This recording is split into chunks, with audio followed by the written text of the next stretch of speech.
Bismillahirrahmanirrahim. Assalamualaikum warahmatullahi wabarakatuh. Allahumma sholli ala sayyidina Muhammad wa ala sayyidina Muhammad. Alhamdulillah pemirsa, salam jumpa kembali di program Kabar Petang edisi 7 April 2022 bersama saya Fauzi Sanjabir.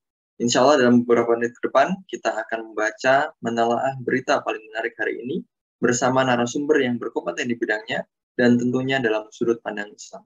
Inilah Kabar Petang selengkapnya.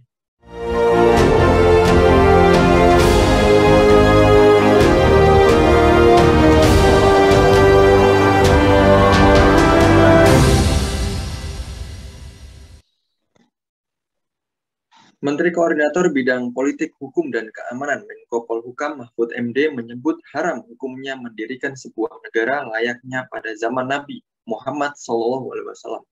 Kita enggak bisa dan dilarang membentuk negara seperti yang dibentuk oleh Nabi. Enggak boleh, haram hukumnya, kata Mahfud saat ceramah tarawih dengan tema titik temu nasionalis Islam dan nasionalis sekuler dalam kehidupan berbangsa dan bernegara di Masjid UGM Sleman, Minggu tanggal 3. Mahfud mulanya menerangkan pembentukan sebuah agama dari perspektif Islam atau konstruksi fikihnya. Kata dia, mendirikan negara adalah ajaran agama. Apakah pernyataan Prof. Mahfud wujud paradigma sekuler? Dan apakah pernyataan Prof. Mahfud menimbulkan keresahan publik? Dan juga apakah pernyataan Prof. Mahfud berbahaya, tidak berfaedah bagi umat Islam? Untuk membahasnya kami terhubung dengan Bung Saiful dari Indonesia Justice Monitor. Assalamualaikum warahmatullahi wabarakatuh. Bung Saiful. Waalaikumsalam warahmatullahi wabarakatuh. Alhamdulillah, sehat Bung Saiful? Ya, alhamdulillah bi khair. Semoga kita semua dalam keadaan sehat selalu. Amin. Amin. Ya Rabbal Alamin. Bung Saiful, Menteri Koordinator Bidang Politik, Hukum, dan Keamanan Polhukam Mahfud MD menjelaskan bahwa hukum haram mendirikan negara seperti zaman Nabi. Dan juga Mahfud MD menyebut kita dilarang membentuk negara seperti yang dibentuk oleh Nabi. Mahfud MD juga mengatakan Nabi memang membentuk negara. Hanya saja kita tidak bisa membentuk negara seperti yang dibentuk layaknya zaman Nabi. Menurut Bung Saiful, apakah koreksi Anda atas pernyataan beliau, Bung Saiful? Ya, saya kira apa yang disampaikan oleh Mahfud MD itu merupakan sebuah pernyataan yang bersifat kontradiktif. Saya katakan bersifat kontradiktif karena di satu sisi dia mengatakan bahwa baginda Nabi betul membentuk negara. Tapi di sisi lain dia mengatakan bahwa haram hukumnya bagi umat Islam untuk mendirikan negara dengan mencontoh Nabi. Saya kira ini sebuah pernyataan yang kontradiktif dan itu tidak bisa diterima secara akal sehat. Karena bagaimanapun juga apa yang dilakukan oleh baginda Nabi, perbuatan Nabi, af'al Nabi, amal Nabi, perkataan-perkataan Nabi, bahkan diamnya Nabi, itu kan segala sesuatu yang harus dicontohi oleh umatnya. Karena perbuatan Nabi, amalan Nabi itu merupakan sunnah yang tentu saja wajib diikuti oleh umatnya dan itu merupakan bagian keimanan dari umat Islam. Bahkan Nabi kan juga menyebut dalam salah satu hadisnya la yu'minu ahadukum hatta yakuna hawahu tab'an lima jahtubi. Kalian itu tidak akan bisa dikatakan sebagai orang yang beriman selama hawa nafsu kalian, cara berpikir kalian, perspektif kalian tunduk pada apa yang aku bawa. Jadi saya kira sekali lagi saya memberikan penegasan apa yang dikatakan oleh Prof. Mahfud itu sebagai sebuah sesuatu yang kontradiktif karena di satu sisi dia mengatakan bahwa Nabi itu betul telah mencontoh tentang kenegaraan, tapi di sisi lain kita tidak boleh mengikutinya. Itu bagaimana caranya pernyataan ini? Padahal seharusnya apa yang dilakukan oleh Nabi bagi kita sebagai seorang Muslim itu kan wajib mencontoh, meniru apa yang diamalkan oleh Nabi karena itu merupakan wujud keimanan kita sebagai seorang Muslim, saya kira. Baik, makasih. Bung Saiful, Prof. Mahfud MD juga menyebut sistem negara yang sekarang tidak boleh seperti pada saat zaman Nabi karena sudah tidak relevan lagi dianggapnya. Apakah pernyataan Prof. Mahfud ini wujud paradigma sekuler dan juga pragmatik? Prof? Ya, saya kira apa yang dilakukan itu merupakan wujud manifestasi atau sebuah pernyataan yang pertama merupakan pernyataan yang sekularistik. Ya, ada karakter sekularistik di balik pernyataan itu. Dan yang kedua tentu saja bisa ditegaskan bahwa pernyataan itu bernada pragmatis. Disebut dengan sekularistik karena seolah-olah ada ungkapan, kalau sekuler kan pemahamannya itu kan kita sudah paham bahwa memisahkan antara kehidupan kenegaraan, kehidupan sosial dengan kehidupan agama. Sementara Islam sebagaimana yang dibawa oleh baginda Rasulullah, Islam sebagaimana yang dicontohkan oleh Rasulullah, itu adalah Islam yang maknanya tidak hanya diwujudkan dalam konteks kehidupan yang sifatnya individual. Islam yang tidak hanya itu diterjemahkan dalam konteks semata-mata hanya persoalan ibadah-ibadah mahdoh saja, misalnya sholat saja, zakat saja, kan tidak itu.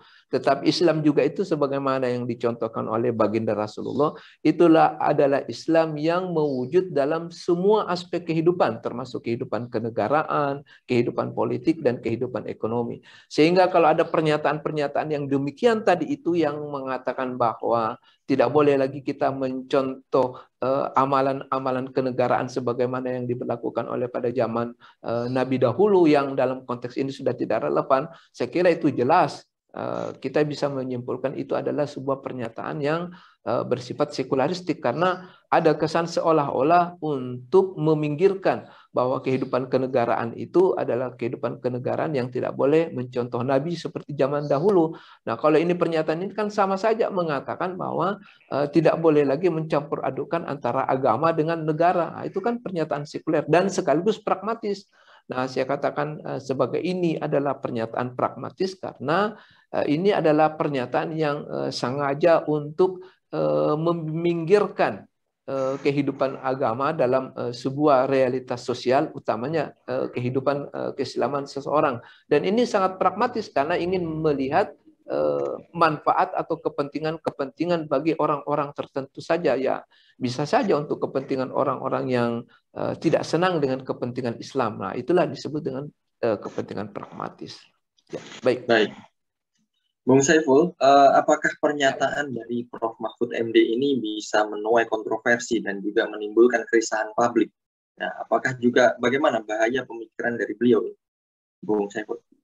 Ya, saya kira benar sekali apa yang disampaikan oleh Prof. Mahmud itu akan menimbulkan keresahan publik. Itu jelas karena pemahaman kaum muslimin sebahagian besar ini, pemahaman kaum muslimin dan juga pendapat para ulama yang muktabar bahwa antara sistem atau pola kenegaraan yang dicontohkan oleh baginda dahulu itu adalah sistem kenegaraan yang merupakan bagian dari ajaran Islam dan itu tidak bisa tidak bisa ditawar-tawar.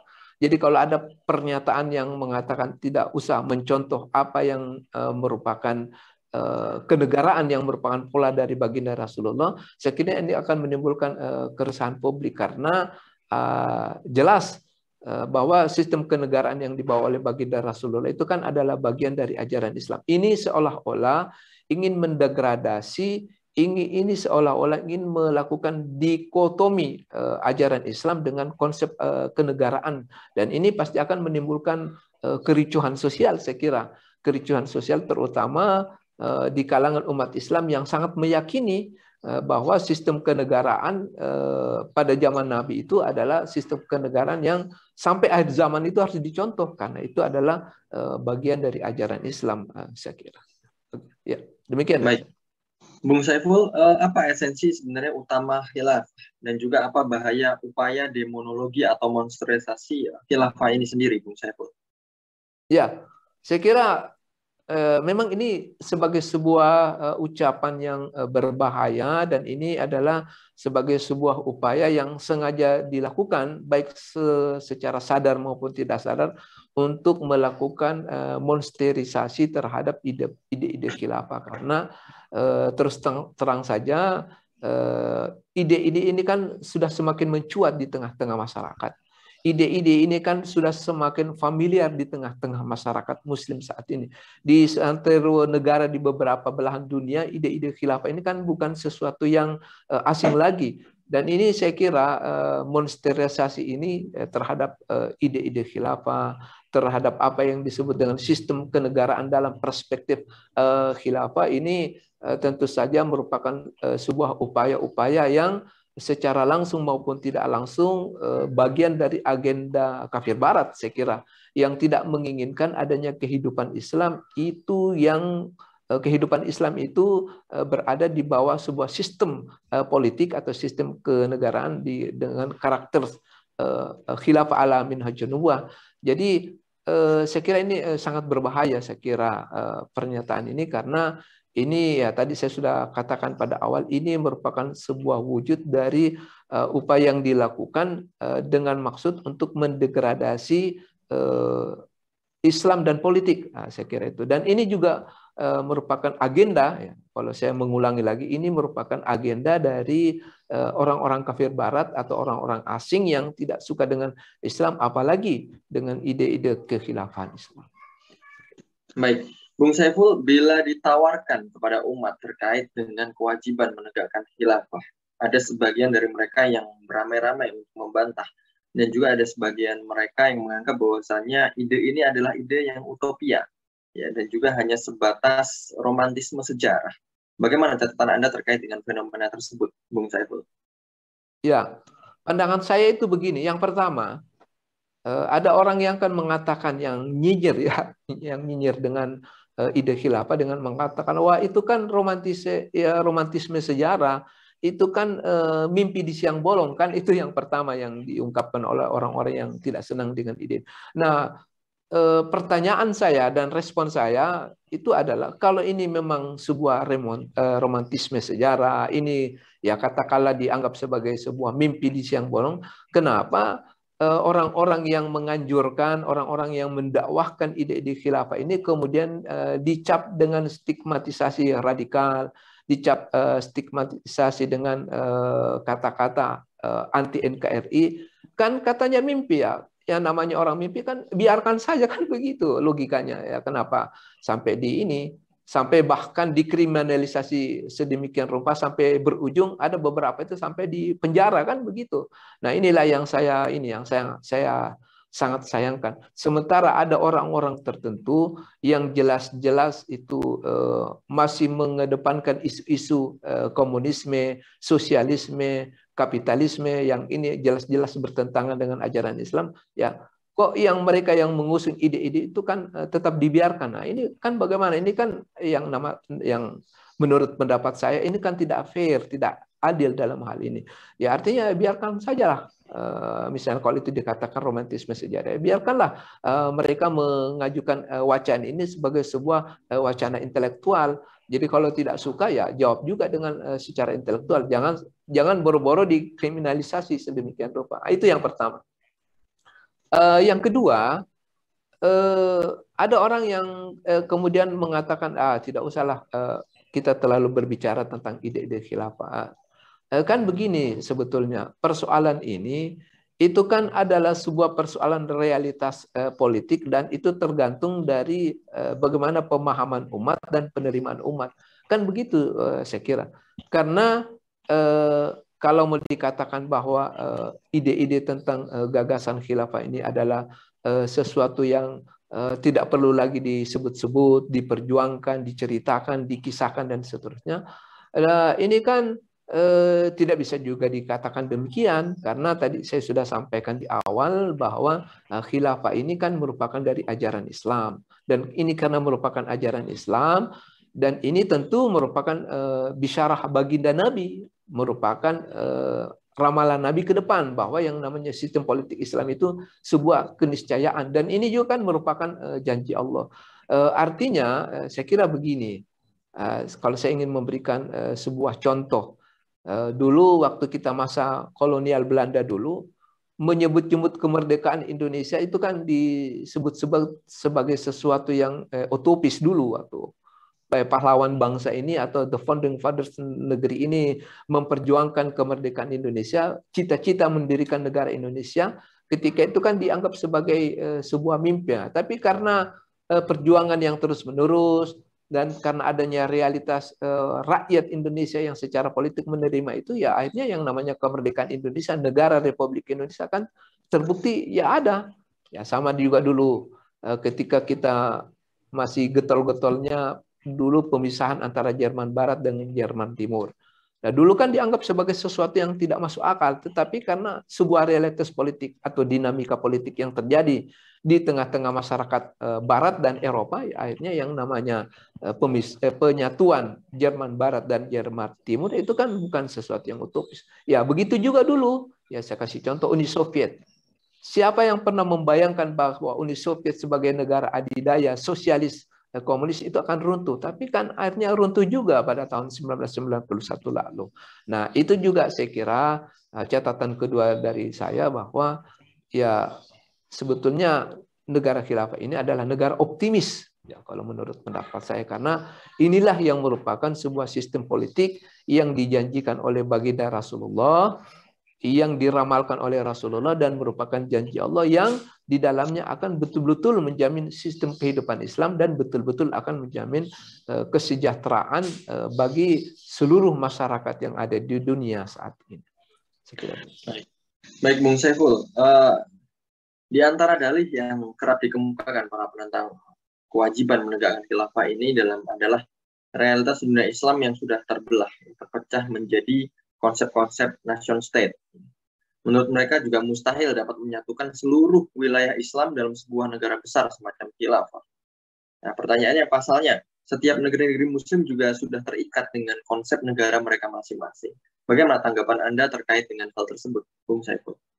Ya, saya kira ini sama dengan jawaban saya yang sebelumnya, dengan seolah-olah mengkerdilkan ide ini dengan mengatakan sudah tidak relevan lagi karena realitas negara bangsa saat ini adalah dibatasi oleh batas-batas geografis dengan konsep the nation state atau dengan konsep nasionalisme, sehingga tidak mungkin untuk menyatukan semua negeri-negeri Muslim itu di bawah satu naungan konsep negara khilafah. Akan begitu sekarang yang disampaikan. Tetapi menyambung lagi, sebagaimana saya sudah kemukakan di awal, bahwa dulu orang kan tidak pernah bermimpi bahwa Uni Soviet itu akan jatuh. Kan orang tidak pernah menyangka itu. Bahkan juga dulu orang tidak pernah menyangka bahwa kekuasaan Orde Baru yang selama 32 tahun lebih berkuasa di bawah kepemimpinan Bapak Presiden Soeharto itu bermimpi bahwa Orde Baru itu akan jatuh di bawah gerakan era reformasi. Kan itu orang tidak pernah menyangka itu. Jadi saya kira kalau mengatakan bahwa mana mungkin, nah ini juga kita bisa menjawab bahwa yang namanya ke depan segala sesuatunya itu kan ya mungkin saja. Sebagaimana saya kemukakan pada awal, ini tergantung dari dinamika dan realitas politik masyarakat yang ada. Ya sebagaimana saya katakan, tadi saya menyambung di awal, orang kan tidak pernah menyangka kalau Jerman Barat dan Jerman Timur itu kan akan bersatu. Nah, jadi saya kira pandangan tadi itu saya kira tidak bisa diterima secara politik maupun secara akal sehat. Demikian. Baik. Terima kasih Bung Saiful dari Indonesia Justice Monitor atas kesempatan yang menjadi narasumber di program Kabar Petang kali ini. Alhamdulillah pemirsa program Kabar Petang, semoga Anda mendapatkan banyak sekali manfaat dari program kami. Sampai bertemu kembali di jam yang sama, di channel yang sama setiap harinya. Dan jangan lupa juga subscribe, like, dan juga share sebanyak-banyaknya program Kabar Petang. Semoga menjadi amal jariah bagi Anda semua. Akhirnya saya Fauzi Ihsan Jabir bersama kru yang bertugas mohon undur diri. Wassalamualaikum warahmatullahi wabarakatuh.